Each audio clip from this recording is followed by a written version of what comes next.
1960 సంవత్సరంలో ఇప్పుడు నేను ఉన్నాను. మళ్ళా 2024 సంవత్సరంలో మళ్ళా ఇప్పుడు మీ మధ్య మాట్లాడుతున్నాను. మధ్యలో చాలాసార్లు వచ్చాను, చర్చలో వాటిని చెప్పాను అనుకోండి. ఇది ప్రత్యేకమైన సమయం. మరి వేదిక మీద ఉన్న ప్రాముఖ్యంగా ఇష్టపడ్డారు మా హృదయపూర్వక వందనాలు. మా తండ్రి గారిని బట్టి, ఆయన చేసిన సేవా పరిచయం బట్టి దేవుడు మమ్మల్ని తారీఖీగా ఉంచి ఆయన బట్టి మమ్మల్ని తెలియడానికి ఆయనకి ఇచ్చిన కృష్ణపరిచయ గారికి ఇచ్చిన మంచి మనసుకి వందనాలు. మరి మా సంఘ ఆఫీస్కి వచ్చారు. ఆఫీస్లో వచ్చినప్పుడు నేను ఏదో చరిత్ర గురించి వచ్చి ఉంటారు అని నేను పుస్తకాలు ఎదుగుతుంటే ఎక్కడ నాకు చరిత్ర దొరకట్లేదు.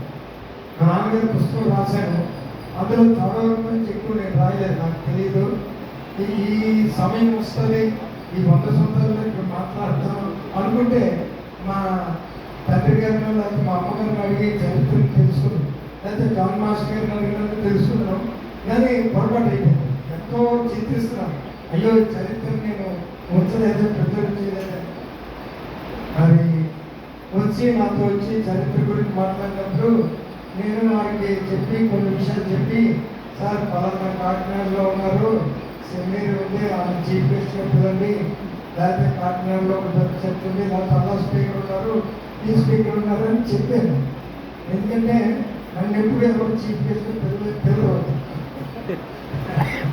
నేను చీఫ్ గెస్ట్ కనుక నేను చెప్తే అలాగే అని చెప్పి వెళ్ళిపోయిన తర్వాత సడన్గా మా శ్రీనివాస గారు వచ్చి డాక్టర్ గారు మీరే చీఫ్ గెస్ట్, ఇదే నేను బోర్డు పేరు ఇచ్చాను కానీ నన్ను చీఫ్ గెస్ట్ చేయండి, నాకు ఇష్టం చీఫ్ గెస్ట్ అంటే మామూలుగా పనులు చేయమని చేస్తాను కానీ ఈ గెస్ట్ అయ్యి చేయండి.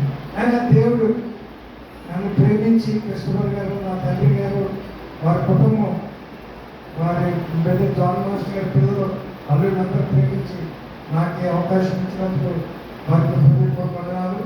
ప్రాముఖ్యంగా పాస్టర్ గారికి, మరి సంఘంలో మీ అందరికీ, సంఘ సభ్యులందరికీ, కల్వరి బ్యాప్టిస్ట్ సంఘం విశాఖపట్నం, మరి ట్రస్ట్ బోర్డు, ఎగ్జిక్యూటివ్ కౌన్సిల్, సంఘ కాపర్లు, మరి వారందరి పక్షంగా ఈ 100 సంవత్సరాల ఈ శుభదినాన్ని, ఈ మంచి దినాన్ని దేవుడు మిమ్మల్ని ఆశీర్వదించాలని, దేవుడి మిమ్మల్ని అత్యధికంగా ఆయన విశ్వాసంలో ఎదిగించాలని హృదయపూర్వక శుభాకాంక్షలు తెలియజేస్తున్నాను. ఇది నేను వాక్యాలు అవి చెప్పలేదు కానీ ముఖ్య ప్రసంగికులు ఉన్నారు, నాకు చాలా ఇష్టమైన ప్రసంగి. ఆయనకి ఎంత టైం ఇస్తారో నాకు తెలియదు. ఇప్పుడే 12-10 అయిపోయింది. ఆయనకి ఎక్కువ టైం ఇవ్వాలి. చక్కగా మాట్లాడితే నాకు చాలా ఇష్టం, చాలా జ్ఞాని. మరి ఈ దినం మన మధ్యలో ఎంతో ధన్యకరం. ఆయన నా హృదయపూర్వక వందనాలు తెలియజేస్తాను. పిల్లరా, నేను 1960లో 1వ తరగతి చదివాను కదా, ఆ విషయాలే 2-3 విషయాలు చెప్పి చేస్తాను. అప్పుడు జాన్ మాస్టర్ గారు, మా హెడ్ మాస్టర్ గారు స్కూల్, నేను 1వ తరగతి. అప్పుడు మాస్టర్ గారు మా నాన్నగారు ఆ దినాల్లో గొప్పను పెట్టారు, లేదు గొప్పను పెట్టారు. ఇచ్చేస్తుంది నాకు 65 సంవత్సరాలు వచ్చింది మర్చిపోతుంది. ఆయన చర్చ ఉండేది. ఆ దినాల్లో మిషనరీస్ కెనడా నుంచి, అమెరికా నుంచి మనకి పాలు పిండి, తర్వాత గోధుమ పిండి, పాలు పిండి, ఇంకా చీజ్, బ్రెడ్ అన్నీ వచ్చే షిప్లో వచ్చి చదవరు మిషనరీస్. నాకు తెలిసినంత వరకు అన్నైతే పేరు చెప్పు, చర్చిపర గారు, కాకరేశ్వర గారు, వల్లేశ్వర గారు, వీరందరూ తెచ్చి ఇచ్చేవారు. అప్పుడు వారందరికీ ప్రతి శనివారం స్కూల్ పిల్లలందరికీ ఇవి పంచేవారు అన్నమాట. కనుక పాస్టర్ గారి కుమారుడు అంటే హెడ్ మాస్టర్ గారి కుమారుడు కన్నా పాస్టర్ గారి కుమారుడే ఎక్కువగా. కనుక నేను పాస్టర్ గారి కుమారుడు కనుక నన్ను ప్రత్యేకంగా ఆ స్కూల్కి తీసుకెళ్ళడం, స్కూల్కి 5వ తరగతి పిల్లలు చేసేవాడు. నాకు ఒకటి గుర్తు ఏంటంటే, నాకు ఒరిజినల్గా ఇక్కడ నుంచి వెళ్ళిపోయిన తర్వాత మిమ్మల్ని అందరూ మర్చిపోతాను, అంత మంది పడుతుంది. కానీ కొన్ని విషయాలు గుర్తుంది. ఏంటంటే ఇక్కడ ముళ్ళు ఉండేది, ఏడుగు దంతం ముందునే ఉండేది, అవి గుచ్చిపోతుంది. అప్పుడు జోరు ఉంటే కాదు కదండి, పాస్టర్ గారు పల్లెరు ఏనుగు మన ఏనుగు తర్వాత పల్లెరు అది గుర్చిపోతుంది. నేను అనుకున్నాను మా నాన్నగారు ఈ ఊరికి తెచ్చాడు ఈ ఊరిని చెప్పలేకపోతావా అని ప్రార్థన చేశాను. మనం వచ్చిన ప్రార్థన దేవా ఈ ఊరికి తీసుకెళ్ళిపోయి ఈ ఊరికి గుర్చిపోతాం అది బాగా అనిపిస్తున్నట్టు. నెక్స్ట్ జాన్ మాస్టర్ గారు అంటే నాకు చాలా ఇష్టం. ఆయన దేని గుర్తంటే నాకు ఆయన డ్రామాలు వేసేవారు, పౌరాణిక నాటకాలు వేసేవారు. ఆయన నాటకం వేస్తే ఆయన 9 గంటగా నాటకం వేసేవారు, నేను 9 గంటకి వెళ్ళి నాటకం వేసేవారు. ఎందుకంటే మా నాన్నగారు ఆయన్ని కొట్టినంత పనిచేసేవారు, నన్ను కూడా చెలగొట్టేసేవారు. అదొకటి జాన్ మాస్టర్ గారు బాగా గుర్తు. ఒకరోజు 5వ తరగతి పిల్లలు నన్ను బాత్రూమ్ తీసుకెళ్ళారు చెరువుకి. ఆ రోజు చెరువులో మునిగి చనిపోవాల్సింది నేను, దేవుడు నన్ను కాపాడాడు. ఇక్కడ 2 సార్లు నేను చనిపోవాల్సింది ఈ ప్రాంతంలో ఆ చిన్ననాటి వయసులో. అప్పుడు మరి చిన్నపిల్లలు కదా, మరి ప్యాంటులకి సక్కువ పెట్టుకున్నాను, మర్చిపోయి వేసుకున్నాను అనుకొని అలాగే వచ్చాను. స్కూల్ అంతా నవ్వుతున్నారు, 5వ తరగతి క్లాస్ పిల్లలందరూ నవ్వుతున్నారు. ఎదురులో ఉన్నాను ఇలా తీసుకుంటే ప్యాంట్ లేదు. అప్పుడు వెంటనే ఇంటికి వచ్చి దాక్కుంటున్నాను. సాయంకాలం వరకు తలుపు రాలేదు. సాయంకాలం జాన్ మాస్టర్ వచ్చి బెత్తం పట్టు వచ్చి నువ్వు రారా జాన్ మాస్టర్ గారినే నేను చెప్తున్నాను. చాలా ఉన్నాయి. జాన్ మాస్టర్ గారు వచ్చి ఎత్తుకొని ఆదరించి ఏమవదు రేపు మళ్ళీ వచ్చి స్కూల్కి ఎవరు నవ్వరు అని చాలా గుర్తు. తర్వాత మరి నాకు గుర్తున్న సంగతి చాలా ఉన్నాయి, చిన్ననాటి అనుభవాలు. దేవుడు నన్ను ఈ 68 సంవత్సరాలు మరి దేవుడు నన్ను కాపాడి సంరక్షించారంటే నా మొట్టమొదటి వాక్యాలు పాటలు ఇక్కడ ఈ ప్రాంగణంలోనే నేర్చుకున్నాను. నాకు ఎంతో గర్వకారణం, ఎంతో నేను ఆనందిస్తున్నాను. మరలా అటువంటి ఆలయంలో ఈ దినాన్ని ముఖ్య అతిథిగా వచ్చి మరి పాల్గొనడం దేవుడు నాకు ఇచ్చిన భాగ్యం అని నమ్ముతున్నాను. అంతేకాకుండా మరి మా అమ్మగారు బైబిల్ మూమెంట్గా ఉండేవారు. మా అమ్మగారితో మా నాన్నగారితో కలిపి ఈ గ్రామాలన్నీ నేను తిరిగాను. నాకు బాగా గుర్తు ఏంటంటే ఒకటి ఏంటంటే నది చెరువు నది ఉంది కదా,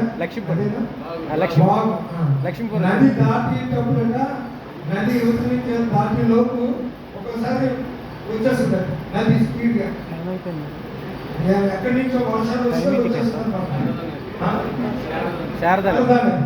ఆ నది దాటుతున్నాం. మా నాన్నగారు మేము సువార్తకి వెళ్ళి వస్తుంటే, ఒక గ్రామానికి వెళ్ళి వస్తుంటే, మేము రాత్రి వస్తుంటే అది ఎవరో గట్టిగా అరిచారు, ఏంటి నది నీరు వచ్చేస్తుంది మీరు త్వరగా దాటుకున్నట్టే. చిన్నపిల్లలు మేము త్వరగా దాటుకున్నాం.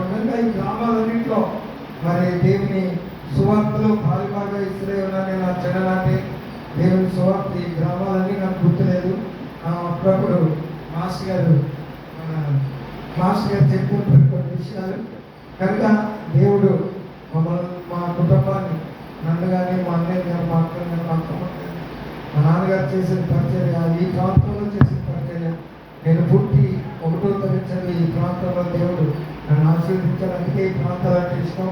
అదేవిధంగా అందుకే నేను ప్రత్యేకంగా మన అనకాపల్లి దగ్గర ఉన్న చర్చి ఏం ఉంది మెట్టబాలం చర్చ్ కూడా మా నాన్నగారు ఎంతో చేశారు. వారి కార్యక్రమాన్ని కూడా ముఖ్య అతిథిగా పిలిచారు. ఎంతో సంతోషం మీ అందరినీ చూడటం.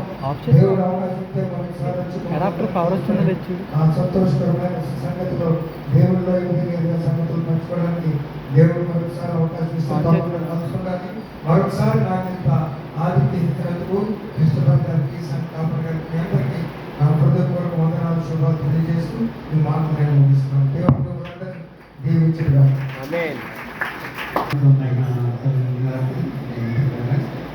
అధ్యక్ష వేదిక నాయకించినటువంటి తెలియజేస్తున్నాను. నేను ఈ దినాన్ని ఇక్కడ ఉంటానని అనుకోలేదు.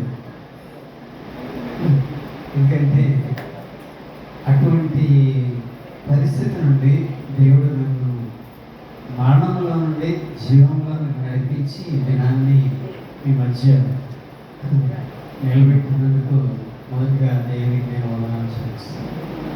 ఎందుకంటే ఫిబ్రవరి 10వ తారీఖున నేను ఎన్ఆర్ఐ హాస్పిటల్ నుండి ఒక వారం 90% బ్లాక్ ఉంది, మీరు స్టంట్ వేసుకోవాలని చెప్పేసి నన్ను అబ్జర్వేషన్లో పెట్టి డిశ్చార్జ్ చేశాను. స్టంట్ వేసుకోలేదు. దేవుడు నన్ను బాగు చేసి నీకు 90 ఏళ్ళ వరకు గ్యారంటీ నా సేవలు చేయాలి. ఇప్పుడు నాకు 65 సంవత్సరాలు. దేవుని మహిమ కలుగుగాక. ఇంకేం స్టంట్ పడదు, డాక్టర్ ఇచ్చిన మందులు వాడితే సరిపోతుంది అని చెప్పి దేవుడు నన్ను డిశ్చార్జ్ చేశాడు. ఇప్పుడు 4 నెలలు పూర్తయింది. తీయాలి ఏది కంప్లీట్ మునుకున్న కన్నా ఎక్కువ శక్తి అభిషేకము దేవుడు నాపై ఉంచి ఈ పరిచర్యను కొనసాగించే భాగ్యం దయచేసి, ఇందాక నేను చెప్పినట్టుగా నేను వెళ్ళిన తర్వాత నా మ్యాచ్ పెట్టు జాయిన్ అయ్యాను అని చెప్పిన దాన్ని బట్టి నేను 50 ఏళ్ళు ఇక్కడ బ్రాహ్మణ్స్ దగ్గర నుండి టీసీ తీసుకొని 6వ క్లాస్లో విశాఖపట్నం స్వీట్ హై స్కూల్లో జాయిన్ అవ్వడానికి అది నా చరిత్ర. 10 ఏళ్ళు 10 ఏళ్ళ నుండి ఇది 77వ సంవత్సరంలో ఈ మధ్య ఉండడానికి దేవుడు సహాయం చేశాను. ఏం పెట్టారో చెప్పాలంటే మరి ఈ రోజు కాదు కదా, ఈ సంవత్సరం సరిపోదు. ఎందుకంటే మన పూర్వీకుల దగ్గర నుండి పునాది వేసిన దగ్గర నుండి ఎలా సంఘం మనుషులు ఉన్నా లేకపోయినా ఇన్ని చుట్టుపక్కల గ్రామాలలో సైకిల్ మీద రాత్రులు పెట్రోల్స్ లైట్ వేసుకొని నెత్తి మీద పెట్టుకొని మా నాన్నగారు, బలరామయ్య గారు, ఏలియాష్ గారు వీళ్ళందరూ కలిసి సేవ చేసినటువంటి గ్రామాలు లేదు. వారు అడుగుపెట్టిన స్థలం లేదు. నేను కూడా ఈ చుట్టుపక్కల ఉన్న గ్రామాల్లో అడుగుపెట్టిన స్థలం కూడా లేదు. ఇంకా గొప్ప వాక్యం ఈ యొక్క స్వరం చర్చ యొక్క విశిష్టత చెప్పాలి. అది అంచెలంచెలుగా అనేక మంది కృషి ద్వారా నేను చెప్పింది సంఘం అనేది ఒక్కరితో సాగేది కాదండి.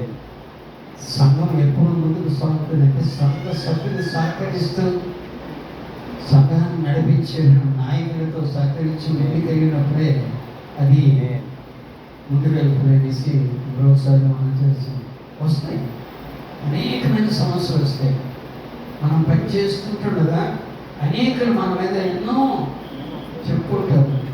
అవన్నీ లెక్క చేస్తే మేము ముందుకు సాగలేడు. నేను ఒకే మాట చెప్తున్నాను. ఏం చెప్తున్నానంటే ఒకవేళ దేవుడు ఈ పరిచర్యలో నువ్వు పాల్గొవాలి అని ఒక పిలుపుగానే ఉంటే ఆలస్యం చేయొద్దని ఒక మాట మాత్రం ఎందుకు తెలుసా? సమయం లేదు. ఆలస్యం చేయడం ద్వారా రాజులు నశించిపోయారు. ఆలస్యం చేయడం ద్వారా ఏమయ్యారు?